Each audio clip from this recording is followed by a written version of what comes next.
Mrs. Crawford, your mother's condition is critical. We need to operate immediately. The doctor's voice echoed through the sterile hospital corridor. I gripped my phone tighter, trying to reach Douglas for the 6th time. When he finally answered, his irritation was palpable. What is it now, Virginia? I'm in an important meeting, he snapped, the familiar coldness in his voice making my stomach clench. Mom's being rushed into emergency surgery. I need you here, I pleaded, my voice cracking. The fluorescent lights buzzed overhead as I waited for his response. Sorry, can't make it. Big things happening. Just handle it yourself, he replied before hanging up. I'm Virginia Crawford, 47 years old, and that moment in St. Luke's Hospital in Birmingham was when I finally admitted to myself that my marriage was beyond saving. As I watched the nurses wheel my mother toward the ICU, memories of happier times flooded back. Summer afternoons in our family's Victorian estate, the scent of mother's roses wafting through open windows, father's warm laughter echoing through the ornate halls. That estate had been in our family for 4 generations. After father passed 3 years ago, mother and I inherited it together.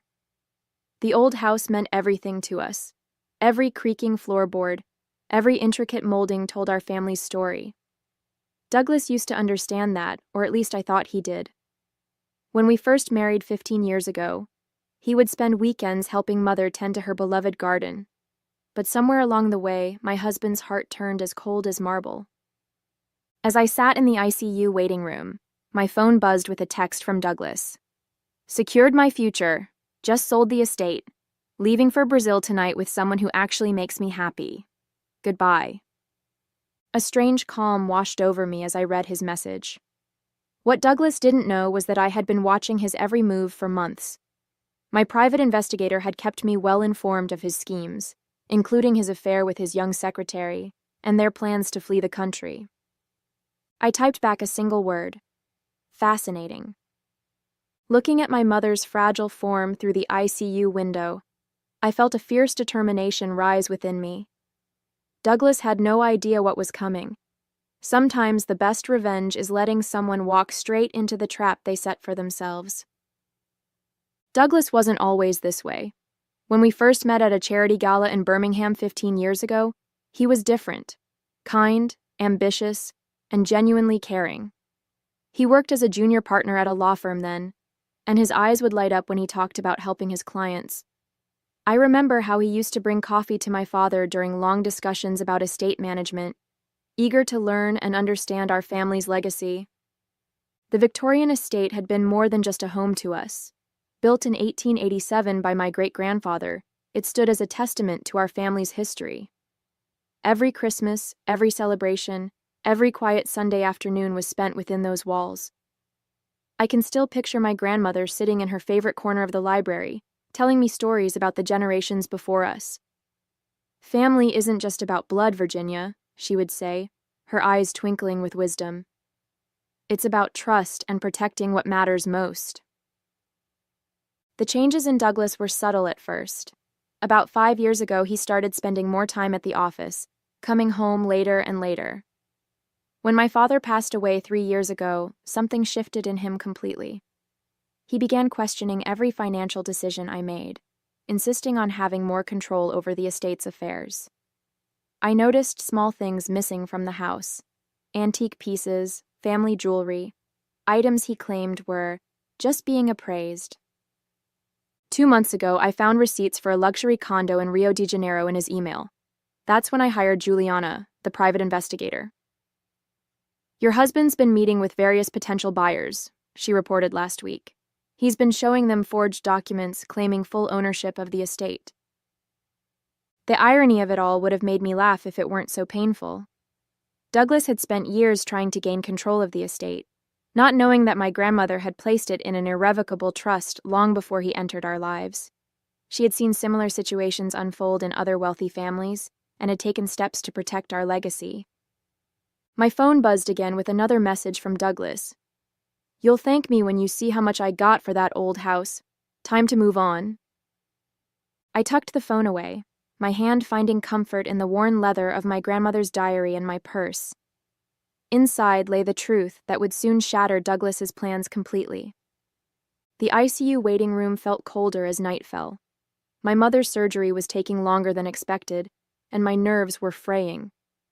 That's when Juliana, my private investigator, called with news that made my blood run cold. "Virginia, I have something you need to see right away," she said, her voice urgent. "Can you check your email?" I opened the attachment she sent and my hands started shaking. There were dozens of photos. Douglas at expensive restaurants with his young secretary, Angela, shopping for jewelry at Tiffany's, and visiting high-end real estate offices. But what made my stomach lurch were the documents clearly visible in some of the photos.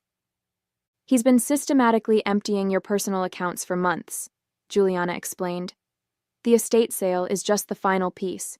He's already transferred most of your liquid assets to offshore accounts."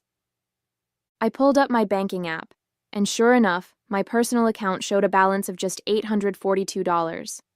The joint account we shared was completely empty. Tears stung my eyes as I realized he'd been planning this for months, maybe years. My phone buzzed with another text from Douglas.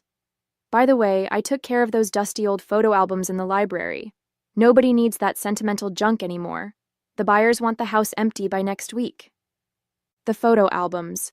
My mother's precious memories, generations of our family history. I felt physically ill. The security camera feed from the estate popped up on my phone, showing Douglas and Angela loading boxes into his car. They were laughing, champagne glasses in hand, celebrating in our family home while my mother fought for her life in surgery. "Virginia," Juliana's voice brought me back to reality.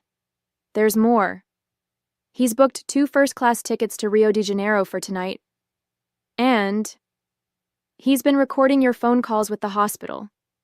He wanted to make sure your mother was too ill to interfere with the sale." The full weight of his betrayal crashed over me. He hadn't just been stealing our money. He'd been waiting for my mother to be at her most vulnerable. He'd timed everything perfectly, thinking I would be too distraught about my mother to notice what he was doing. The doctor appeared in the doorway just then. "Mrs. Crawford, your mother is stable. The surgery was successful, but she'll need extensive care during recovery." I clutched my grandmother's diary tighter, feeling the hidden documents inside that would be Douglas's undoing. He thought he had planned everything perfectly, but he had no idea what was coming. Sometimes the best revenge isn't just about winning. It's about letting your enemy lose everything on their own terms. "Mr. Reynolds, this is Virginia Crawford. I understand you're the buyer Douglas arranged for our estate?" My voice was steady, masking the anger churning inside me. "Ah, yes, Mrs. Crawford. Your husband mentioned you'd be calling to finalize the details. I must say $3.2 million is a steal for such a beautiful property." He sounded pleased with himself. "And you've already transferred the funds?" I asked, watching my mother's peaceful, sleeping face. "Yes, just this morning. Your husband was quite insistent on immediate payment. Said something about an investment opportunity in Brazil that couldn't wait." I smiled grimly. "Mr. Reynolds, I suggest you contact your bank immediately and stop that transfer. You see, Douglas doesn't actually have the authority to sell the estate." There was a long pause. "I'm sorry, what?" "The property is in an irrevocable trust. Any sale without proper documentation from the trust administrator is fraudulent." I heard him inhale sharply. "I believe that would make you an unwitting participant in real estate fraud." While Mr. Reynolds processed this information, my phone buzzed with another text from Douglas. "Just dropped off the final paperwork with the buyers. You should be grateful. I got us a great deal. Heading to the airport now with my real future." I turned my attention back to Mr. Reynolds, who was now sputtering about legal documentation. "Check your purchase agreement carefully," I advised. "I'm sure you'll find some irregularities. My husband can be creative with paperwork when it suits him." Just then, Juliana slipped into the hospital room, nodding to confirm that everything was in place. She handed me a folder containing copies of the trust documents and recent bank statements showing Douglas's systematic theft.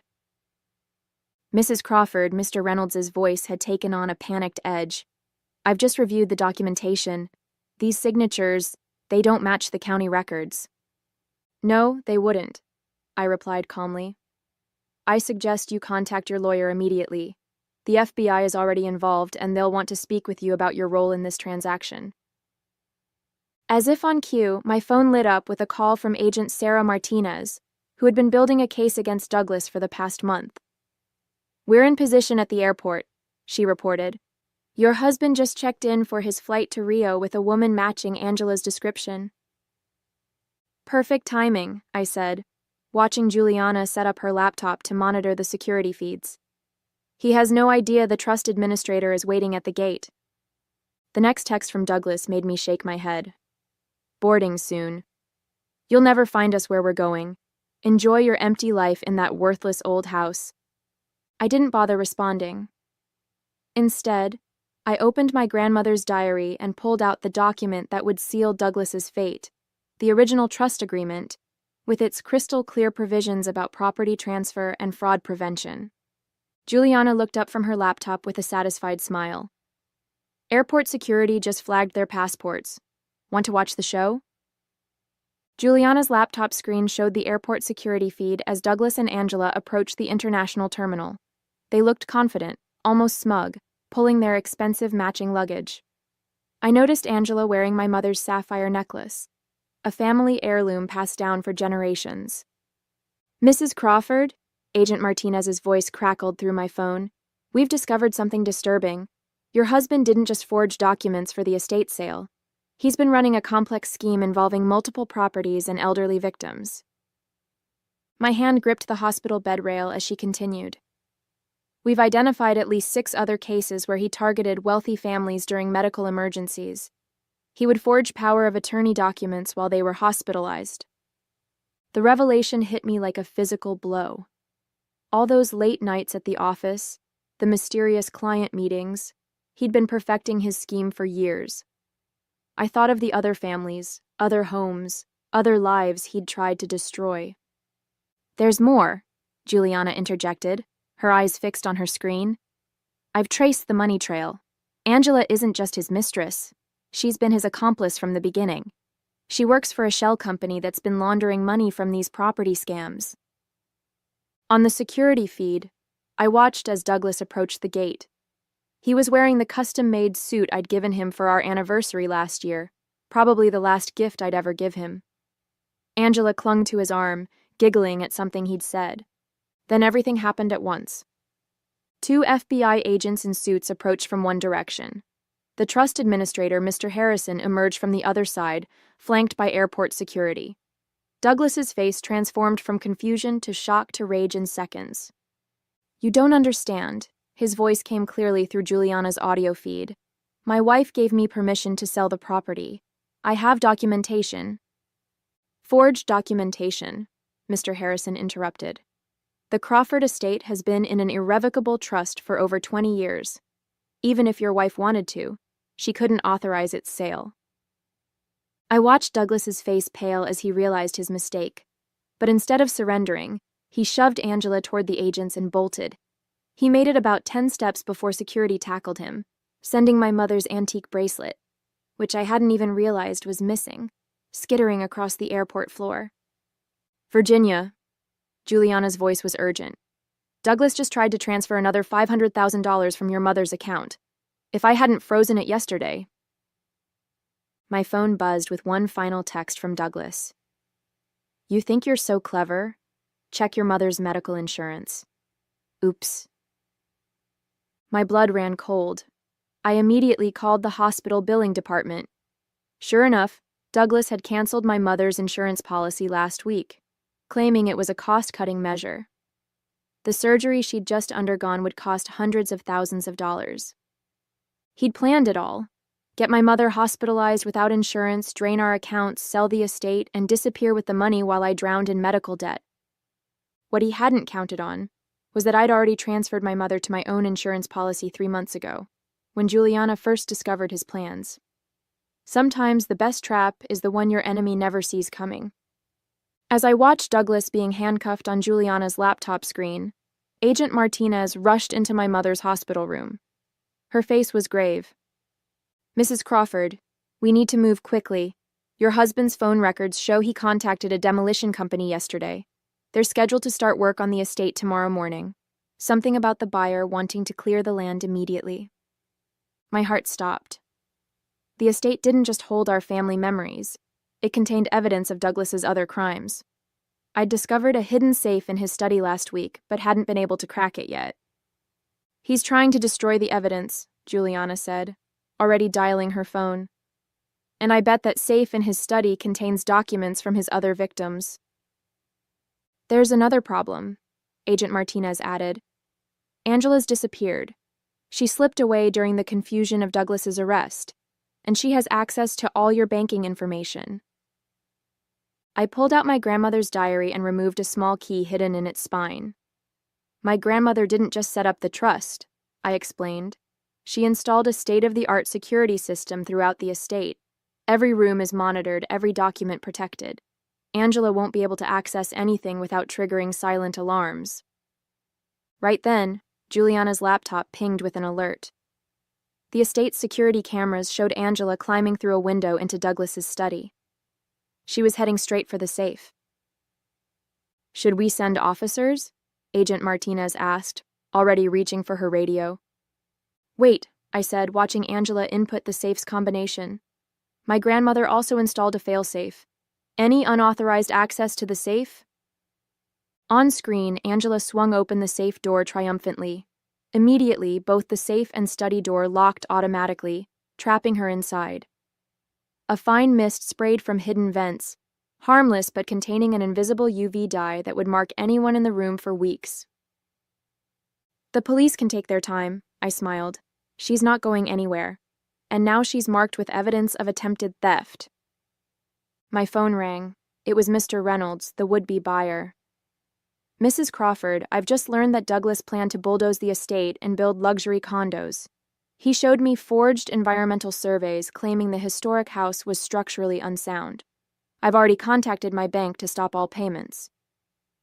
Thank you, Mr. Reynolds. Though you should know the demolition company he hired. It's another shell corporation. They would have taken your money and disappeared. Agent Martinez ended a call and turned to me. The FBI just found Douglas's laptop. He has detailed files on wealthy families with elderly or ill relatives across 3 states. He was planning to expand his scheme significantly. I looked at my mother, still sleeping peacefully, then back at the security feed showing Angela pounding furiously on the study door. My grandmother always said that greed eventually destroys itself. I don't think Douglas ever understood that the real value of our estate wasn't in its price tag.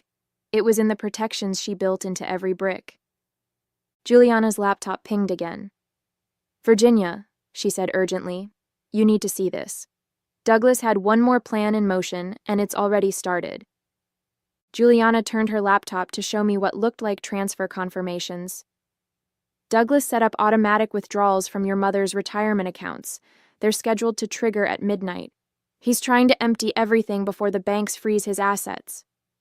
I smiled, remembering the day 3 months ago when I'd visited my grandmother's old friend at the trust company. Let him try, I said, pulling up my own phone's banking app. I've already moved everything into new accounts protected by the trust. He's about to transfer money from empty accounts and implicate himself in even more fraud attempts. On the security feed, we watched as police officers entered the study where Angela was trapped. She was still frantically trying to destroy documents from the safe, but her hands were now glowing bright purple under the UV lights. Mrs. Crawford, Agent Martinez said, reviewing the documents we'd found, this evidence isn't just about your estate. Douglas's files detail a scheme targeting dozens of families. We're looking at multiple counts of fraud, theft, and conspiracy. My mother stirred in her hospital bed, her eyes fluttering open. I squeezed her hand gently. Everything's okay, Mom. The estate is safe. Grandmother's plan worked perfectly. Of course it did, she whispered with a faint smile. Your grandmother always said the best trap is the one they walk into themselves. Agent Martinez's phone buzzed. They found Douglas's go bag in his car trunk. It contained passports, currency, and your grandmother's original will. He thought he had the only copy. I opened my grandmother's diary one last time and removed the real original will, safely preserved all these years. "No," I said. "He only had what we wanted him to find." 2 weeks later, I sat in the courthouse watching Douglas and Angela at their arraignment. Gone were their designer clothes and arrogant smiles, replaced by prison jumpsuits and defeated expressions. The prosecutor read out 37 charges of fraud, conspiracy, and attempted theft. "Your Honor," Douglas's lawyer began, "my client was simply trying to protect his wife's assets." "That's not what the evidence shows," the prosecutor interrupted, holding up a thick folder. "We have documented proof of Mr. Crawford targeting multiple families during medical emergencies, attempting to steal their properties through elaborate fraud schemes. The UV-marked documents recovered from his safe detail every crime." I thought about the other victims, 12 families who had almost lost everything to Douglas's schemes. Thanks to the evidence we'd gathered, they would all get justice.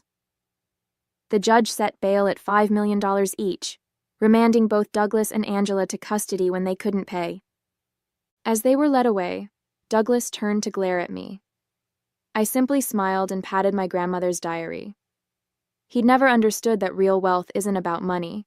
It's about family, legacy, and protecting what matters most. Back at the estate, my mother was recovering well in her old room, surrounded by the family photos and heirlooms we'd protected. The garden she loved was blooming again, and the house felt more alive than ever. I sat in my grandmother's favorite chair in the library, feeling her wisdom surround me. Sometimes the greatest victory isn't in the fight, it's in preserving what truly matters while letting greed destroy itself.